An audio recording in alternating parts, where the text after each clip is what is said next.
నల్గొండ జిల్లా నాగార్జున సాగర్లో తెలంగాణ ప్రభుత్వం నిర్వహిస్తున్న వరుణ యాగం కొనసాగుతోంది. ఇవాళ తెల్లవారుజామున 4 గంటలకు ఈ వరుణ యాగం ప్రారంభమైంది.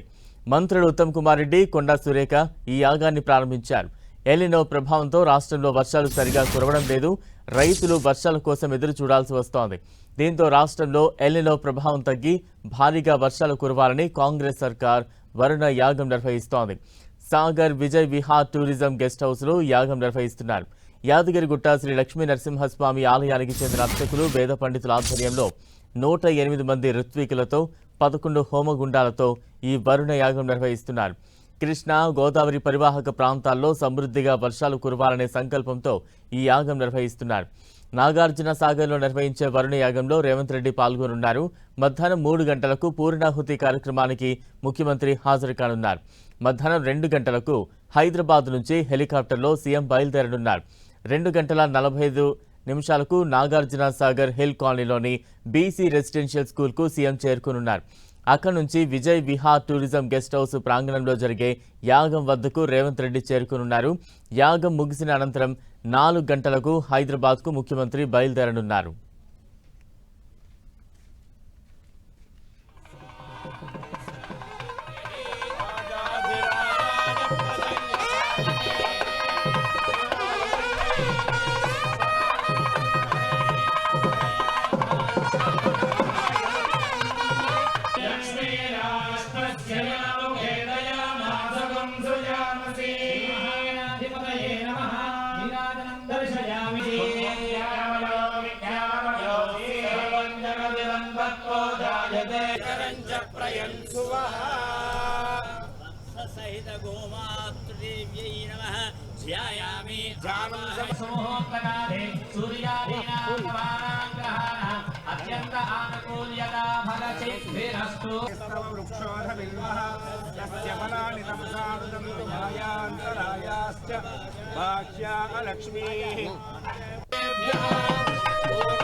నల్గొండ జిల్లా నాగార్జున సాగర్లో తెలంగాణ ప్రభుత్వం వరుణ యాగం నిర్వహిస్తోంది. ప్రస్తుతం పూజా కార్యక్రమాలు కూడా కొనసాగుతున్నాయి. తాజా అప్డేట్స్ అందించేందుకు ప్రతినిధి కుమారస్వామి సిద్ధంగా ఉన్నారు. కుమారస్వామి, నల్గొండ జిల్లా లోపల రాష్ట్ర ప్రభుత్వం వర్షాలు సమృద్ధిగా కురవాలని చెప్పి నాగార్జున సాగర్ విజయ్ విహార్ కృష్ణానది ఒడ్డున వర్ణయాగాన్ని చేపట్టింది. ఆ వర్ణయాగం కొద్దిసేపటి క్రితమే ప్రారంభమైంది.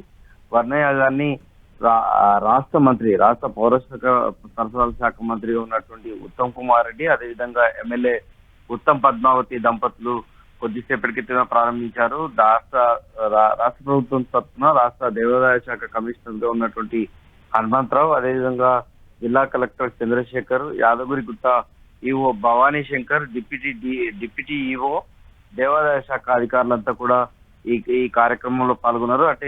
గోపూజ, విశ్వక్సేన పూజ, యాగశాల ప్రవేశం ఋత్వికులంతా చేయించారు. వీళ్ళంతా కూడా రాష్ట్ర ప్రభుత్వం చాలా ప్రతిష్టాత్మకంగా ఈ వర్ణయాగాన్ని చేపట్టింది. వర్ణయాగం లోపల రాష్ట్ర ముఖ్యమంత్రిగా ఉన్నటువంటి రేవంత్ రెడ్డి కూడా పాల్గొంటాడు. ఆయన సరిగ్గా మొత్తం కృష్ణానది ఒడ్డున ఉన్నటువంటి ఈ కార్యక్రమాన్ని ఎక్కడికక్కడికి కూడా దాదాపు 108 మంది ఋత్వికులు, అదేవిధంగా 11 హోమగండాలు ఏర్పాటు చేశారు. ఈ పూజ కోసం తెలంగాణతో పాటు కృష్ణా, గోదావరి ఎగువ పరివాహక ప్రాంతాల్లో సమృద్ధిగా సకాలంలో వర్షాలు కురవాలని, నదులకు స్థిరమైనటువంటి ప్రవాహాలు రావాలని, జలాశయాలు, చెరువులు పూర్తిగా నిండాలని, భూగర్భ జలాలు పెరగాలని చెప్పి వ్యవసాయానికి సమృద్ధిగా నీరు అందాలని కోరుతూ ఈ యాగాన్ని చేపట్టారు. యాదగిరిగుట్ట లక్ష్మీ నరసింహస్వామి ఆలయానికి చెందినటువంటి అర్చకులు, వేద పండితులు, ఆలయ సిబ్బందితో మొత్తంగా కూడా సంప్రదించి ఈ వర్ణయాగాన్ని నిర్వహించేందుకు ఏర్పాటు చేశారు. ఇప్పటికే దీనికి సంబంధించి రాష్ట్ర ముఖ్యమంత్రి రేవంత్ రెడ్డి రాక కోసం అన్ని ఏర్పాట్లు పూర్తి చేసినటువంటి సిచ్యువేషన్ ఉంది. ఆయన సరిగ్గా మధ్యాహ్నం ఈ యాగం లోపల పాల్గొంటారు. 11 గంటలకు రాష్ట్ర సినిమాటోగ్రఫీ శాఖ మంత్రిగా ఉన్నటువంటి కోమటిరెడ్డి వెంకటరెడ్డి 11 గంటలకు ఈ యాగంలో పాల్గొంటారు. ప్రస్తుతానికి యాగం అయితే ప్రశాంతంగా ప్రారంభమైనటువంటి సిచ్యువేషన్ మనకు అక్కడ కనిపిస్తోంది. రాష్ట్ర ప్రభుత్వం దీన్ని ప్రతిష్టాత్మకంగా చేపట్టినటువంటి సిచ్యువేషన్ ఉంది. తెల్లవారుజామున ఉదయం 4 గంటలకు ఈ యాగం ప్రారంభమైంది. సాయంత్రం 3:20 ఈ యాగం పూర్తవుతుంది. వర్ణయాగం సందర్భంగా ముఖ్యమంత్రితో పాటు మంత్రులు, ప్రజాప్రతినిధులు, అధికారులంతా కూడా హాజరు కావడంతో భారీ బందోబస్తు ఏర్పాటు చేశారు. ఎక్కడికి కూడా కట్టుదిట్టమైనటువంటి ఏర్పాటు చేశారు. Right, thank you Kumaraswamy.